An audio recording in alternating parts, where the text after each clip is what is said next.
کہاں سے کروں. تو میرا جو سوال تھا وہ it goes back in time linking your initial career of theatre.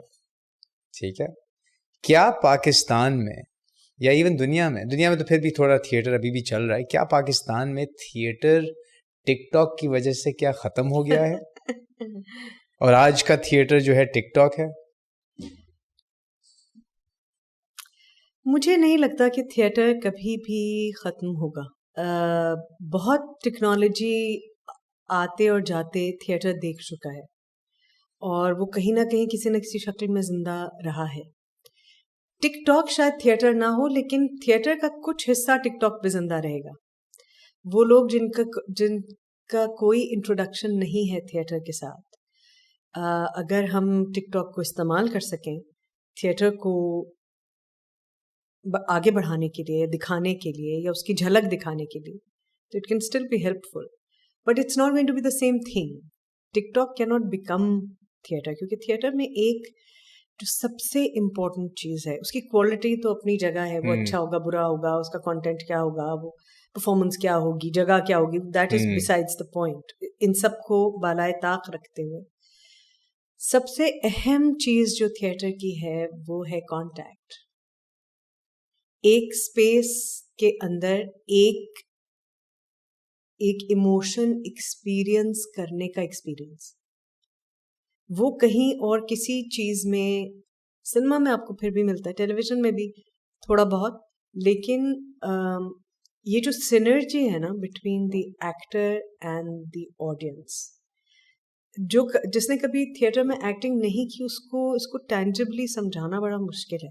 کہ جو اسٹیج پہ کھڑے ہو کے جو ایموشنل یا لیٹس سے ڈلیوری دینا ہے اپنی جو آپ کی اسکرپٹ کی, وہ آڈینس کے ساتھ کس طرح کنیکٹ کرے, بٹ وہ چیز تو ٹک ٹاک پہ بھی ہوتی ہے.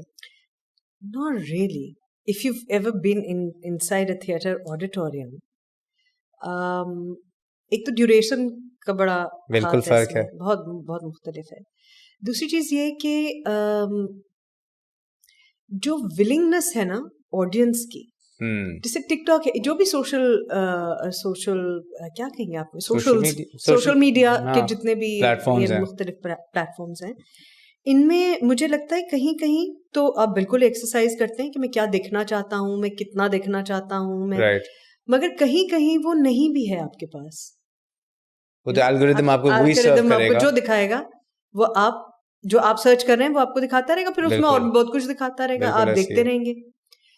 کہیں نہ کہیں وہ آپ سے وہ ولنگ جو آپ کی اپنی ڈیسیژن میکنگ ہے وہ آپ سے چھین لیتا ہے. ایسے ہی ہے. بٹ سنیما اور تھیٹر میں یہ ہوتا ہے کہ ایک پورا پروسیس ہے of deciding to go to watch something, willingly lend your imagination to it, suspension of disbelief, which is such an important thing, where I say, okay, I believe what you're saying.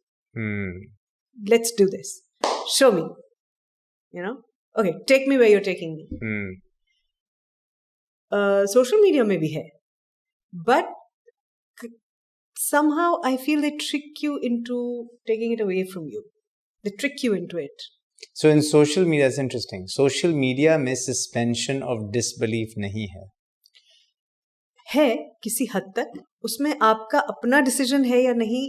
Right, اچھا ٹھیک ہے. جب میں theatre دیکھنے جاتی ہوں مجھے پتا ہے آپ مجھے ایک کہانی سنائیں گے جو شاید سچ ہو, شاید سچ نہ بھی ہو, شاید وہ اوقاف کی کہانی ہو, شاید وہ فلسطین کی کہانی ہو, شاید وہ اسپیس کی کہانی ہو, شاید وہ کسی عدالت کی کہانی ہو, کسی کیس کی کہانی جو 1917 میں ہوا تھا. میں یہ سب کچھ ولنگلی قبول کرتی ہوں. یہ فیصلہ کر کے آئے ہیں, میں فیصلہ کر کے آئی ہوں کہ آپ مجھے جو بھی دکھائیں گے میں دیکھنے کے لیے تیار ہوں. اور پھر ہوتی ہے ساری کانورسیشن, پھر آپ گھر جا کے سوچتے ہیں کہ یار یہ بات صحیح تھی یا نہیں تھی, پتہ نہیں. حالانکہ آپ کو پتا ہے کہ میں ایک کہانی سن کر آیا ہوں, یہ ہو سکتا ہے سچ ہے, ہو سکتا ہے نہیں ہے, لیکن آپ پھر بھی اس کے بارے میں سوچتے ہیں, آپ اس کے بارے میں ڈسکس کرتے ہیں, آپ اس کے بارے میں بات کرتے ہیں. اس سارے پروسیس میں جو آپ کی ایجنسی ہے نا وہ میرے لیے امپورٹنٹ ہے. So I think یہ جو پوائنٹ ہے this only exists for theatre and cinema because in those two آپ physically اپنے آپ کو اٹھا کے ایک جگہ لے کے جا رہے ہیں اور پھر وہاں بیٹھ کے 1 1.5 2 4 2.5 جتنا بھی ہے گھنٹے آپ گزار کے and you're watching that content. With strangers. With strangers. With people you do not know. With people who have different emotional levels. They receive emotion on different levels. Their sense of humor can be different. Their tendency to process tragedy can be different. It can be اتنے varied factors کے ساتھ بیٹھ کر آپ ایک emotion experience کرتے ہیں اور اگر وہ اچھا کھیل ہے اگر وہ اچھی طرح کیا گیا ہے تو اس کو سینرجائز کرتا ہے. سب ایک دم سے ہنس پڑتے ہیں سب ایک دم سے آ کرتے ہیں ایموشن کو ایکسپیرئنس کرتے ہیں. مثلا اس میں انسان کی بھی ضرورت نہیں ہے. میں نے ایک ایران کا ایک ساؤنڈ اینڈ لائٹ شو تھا, رفیع پیر تھیٹر میں آیا تھا جب رفیع پیر تھیٹر فیسٹیول ہوتا تھا. It was about the evolution of mankind, and it starts with 2 balls jumping, red and green, اور انہیں 2 balls اور sticks سے, lights کی sticks سے پورا evolution ہے till they create a bomb and then he's dancing, this stick character is dancing around the bomb, and all of us like گھپ اندھیرا تھا because you need light, and we could feel people breathing heavily, and my sister who's sitting next to me grabbed my hand and held it. They were stick characters. Wow. And we all knew کہ یہ پھٹ جائے گا, یہ پھٹے گا, یہ what is he doing, what is he doing, what is he mad, اور ہمیں اور وہ پھٹا. جب وہ پھٹا تو ہال میں بیک وقت آواز آئی. This kind of emotion is difficult to create. It will move you. I'm not saying it doesn't. I mean, look what social media has been able to create for Palestine this time, and for other social issues, environment. And the first of it we saw in Egypt. جب Facebook پہ انہوں نے سب نے coordinate کر کے اتنا بڑا چند سال پہلے کتنا بڑا protest کر لیا تھا, and آئی تھنک اس وقت ہم نے ریئلائز کیا کہ یار یہ تو اس کا اصل کام ہے.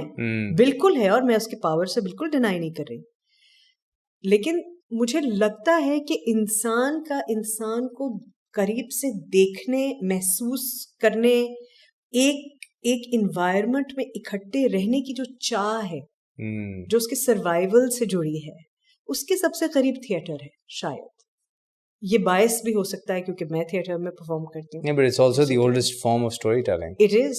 And also کہ جب سب کچھ بھی نہیں رہے گا, جب وہ سیٹلائٹ کے پنکھے ٹوٹ جائیں گے اوپر ہوا میں کہیں اسپیس ڈبری میں وہ چلے جائیں گے, میں تب بھی کھڑے ہو کے ایک درخت کے نیچے اپنی کہانی سنا سکتی ہوں. So a TikTok star is dependent on the internet and broadband. Yeah. A theater star is dependent on just another person standing in front of them. That's why we are more dangerous than TikTokers. So you've done a lot of plays and a lot of dramas, and you've done a lot of characters that are very different. What motivates you to select a certain character? Depends. Or how do you select a character? Like, what is the thinking that goes behind character selection before you decide کہ یہ والا مجھے character play کرنا ہے, yes I'm in. Okay. یہ میں بہت عرصے سے نہیں کر پائی to be completely honest, کیونکہ اب جو مجھے کام آفر ہوتا ہے اس میں اس کی گنجائش بہت کم ہے. ایک تو کچھ کہانیاں مونوٹنس کہانیاں ہیں, دوسرے ایج کا فیکٹر ہے. ہماری ایج گروپ کے لیے کیریکٹرز اب بہت انٹرسٹنگلی نہیں لکھے جاتے, انٹرسٹنگ کیریکٹرز نہیں لکھے جاتے. خواتین, ہماری عمر کی خواتین کو زندگی کی مین اسٹریم کا حصہ کیونکہ سماج میں نہیں سمجھا جاتا, ان کو ریفرنس میں دیکھا جاتا ہے ان کی اولاد کے. اگر آپ بے اولاد ہیں تو آپ کی کوئی کہانی نہیں ہو سکتی. اگر آپ کے بچے نہیں ہیں, اگر آپ شادی شدہ نہیں ہیں, اگر آپ کے گھر میں کوئی دنگے فساد نہیں ہو رہے, اگر آپ کے یہاں کوئی جیلس بہو نہیں ہے یا آپ کے یہاں پاگل ساس نہیں ہے, آپ کی کوئی کہانی نہیں ہو سکتی. تو آپ کی انڈیویجول کہانی اس ایج گروپ کی ہو ہی نہیں سکتی. That's a very interesting insight. If you notice, You're right. نہیں Absolutely right. نہیں ہوتی. And this is let's say middle-aged and above women who have older kids, for example. Yeah. So